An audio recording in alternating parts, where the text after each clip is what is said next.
السلام علیکم رحمۃ اللہ وبرکاتہ۔ کیسے ہو میرے دوستوں؟ امید ہے آپ سب اچھے ہوں گے۔ طاہر اور صفیہ سے باتیں ہو رہی تھی۔ صفیہ نے کہا میں آپ کے دامن کی گرد بن کر بھی آپ کے ساتھ رہوں گی۔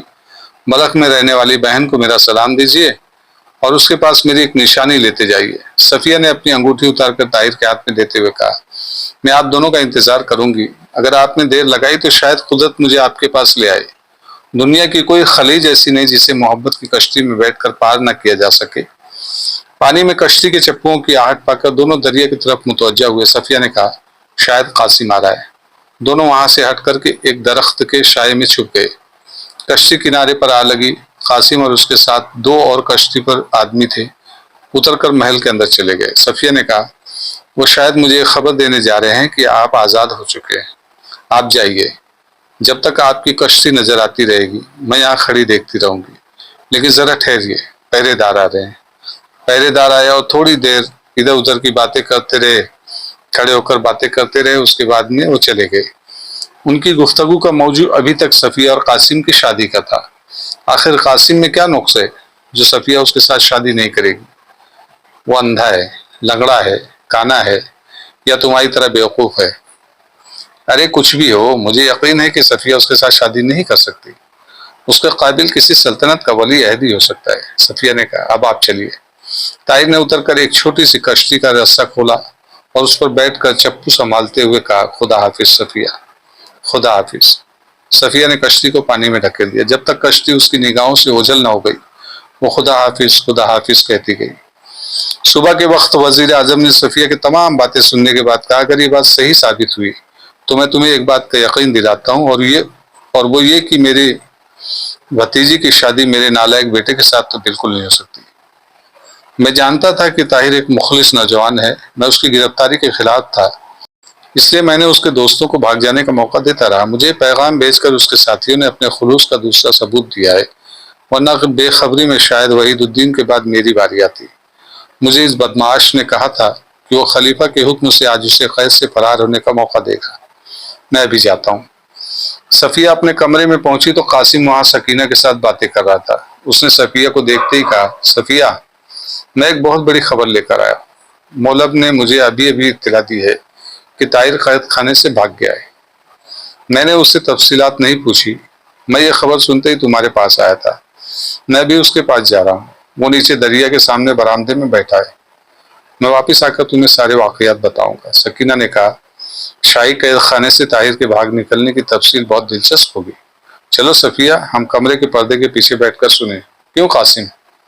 ہمیں تمہاری باتیں سننے کی اجازت ہے، لیکن اس شرط پر کہ تم جو کچھ سنو وہ کسی سے نہیں کہو گی۔ بات یہ ہے کہ اسے بھاگنے کا موقع دینے میں میرے چند دوستوں کی کوششوں کو دخل ہے۔ وہ ہم کوئی احمق ہیں جو کسی کو جا کر کے بتائیں گے؟ قاسم کمرے سے باہر نکل گیا۔ سکینہ نے صفیہ سے کہا چلو صفیہ مجھے اس کے بھاگ نکلنے سے بہت دلچسپی ہے۔ صفیہ جو کچھ جاننا چاہتی تھی جان چکی تھی، لیکن کچھ سوچ کر وہ سکینہ کا ساتھ دینے پر آمادہ ہو گئی۔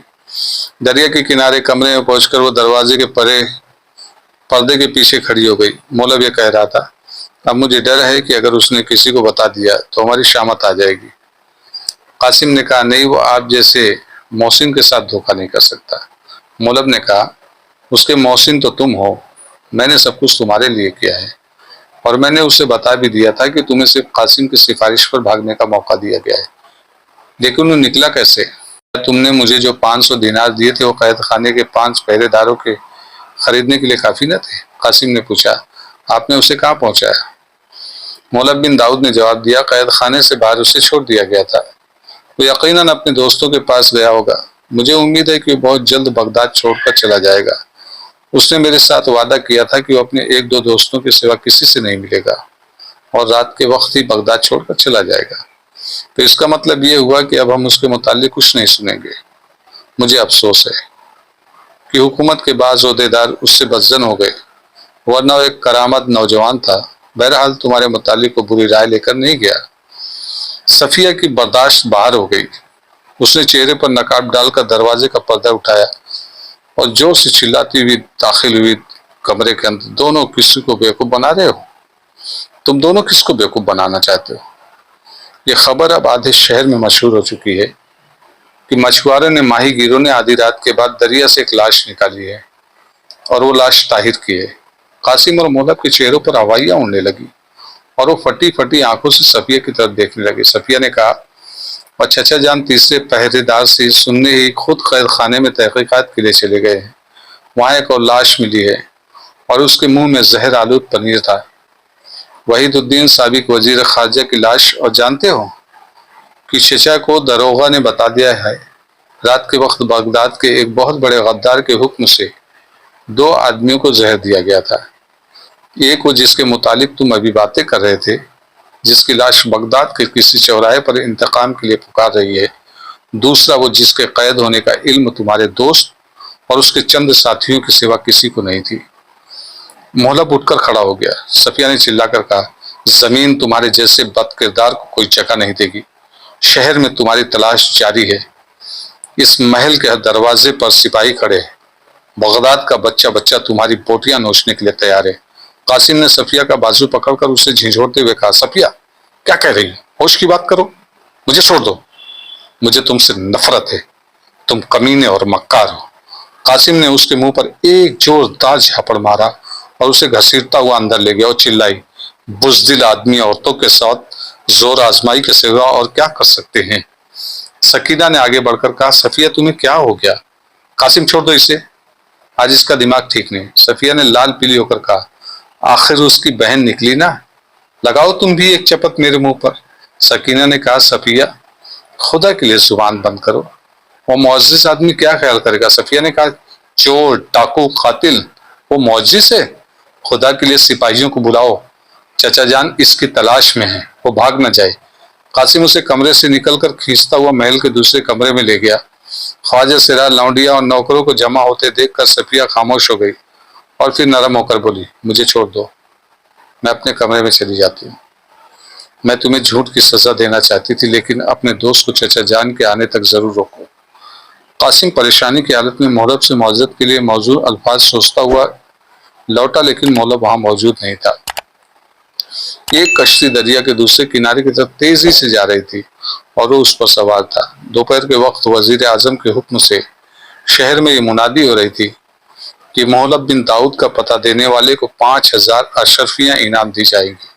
عصر کے وقت جب قاسم اپنے باپ سے طویل ملاقات کر کے باہر نکلا تو اس کا چہرہ اترا ہوا تھا اور سکینہ صفیہ سے کہہ رہی تھی، تم نے سنا؟ ابا جان نے قاسم سے کہا ہے کہ جب تک میں بغداد کا وزیر اعظم ہوں تمہارا یہاں رہنا ٹھیک نہیں۔ وہ کل مصر روانہ ہو جائے گا۔ ابا جان نے مصر کے سلطان کو لکھا ہے کہ اسے فوج میں کوئی معمولی عہدہ دے دیا جائے، لیکن ان کا غصہ اتر جائے گا تو اسے بلا لیں گے۔ اگلے دن شہر میں یہ خبر مشہور تھی کہ رات کے وقت 1000 سوار تاتاریوں کے خلاف خواجم شاہ کا ساتھ دینے کے لیے بغداد چھوڑ کر چلے گئے ہیں۔ جلال الدین خواجم نے افغانستان کے شمالی سرحد سے مرو کے گورنر کو اطلاع دی کہ وہ کم از کم 4 ہفتے مرو کی حفاظت کرے اور اس عرصے میں وہ بلخ، ہرات اور دوسرے شہروں سے نئی فوج منظم کر کے اس کی مدد کے لیے پہنچ جائے گا۔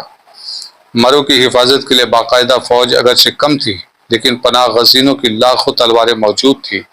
وہ یہ فیصلہ کر چکے تھے کہ یہاں بخارا، سمرقند اور دوسرے شہروں کی غلطیوں کا اعادہ خیال کیا جائے گا، اس جیسی غلطیاں نہیں دہرائی جائیں گی۔ عورتیں تیر اندازی کی مشق کر رہی تھی، بچے مکانے کی چھتوں پر پتھر جمع کر رہے تھے۔ غرض مرو کا ہر گھر ایک قلعہ تھا اور عوام کو امید تھی کہ وہ نہ صرف ایک طویل مدت تک شہر کی حفاظت کر سکیں گے بلکہ تاتاریوں سے گزشتہ تمام مظالم کا بدلہ لے سکیں گے۔ مسجد میں ہر نماز کے بعد لوگ خطبہ جہاد سنتے اور مرو کی حفاظت کے لیے اپنے خون کا آخری قطرہ تک بہا دینے کا فیصلہ کرتے۔ ایک صبح جب مرو کی مساجد میں مؤذن اہل شہر کو نماز کے لیے بلا رہے تھے، منگول و تاتاریوں کی ٹڈی دل فوج شہر کی فصیل کے سامنے نمودار ہوئی۔ آن کے آن میں شہر پناہ پر تیر انداز کندھے سے کندھا ملا کر کھڑے ہو گئے اور وہاں تل دھرنے کی جگہ نہ رہی۔ منگول افواج کی قیادت چنگیز خان کے چھوٹے بیٹے تولائی کے سپرد تھی۔ چنگیز خان کی نگاہ میں تولائی اپنی بہادری اور بہادری سے زیادہ مکاری اور دغا بازی کی بدولت بہت عزت حاصل کر چکا تھا، لیکن مرو کی فصیل پر انسان کا بے پناہ ہجوم اسے پریشان کرنے کے لیے کافی تھا۔ تولائی تذبذب کی حالت میں کھڑا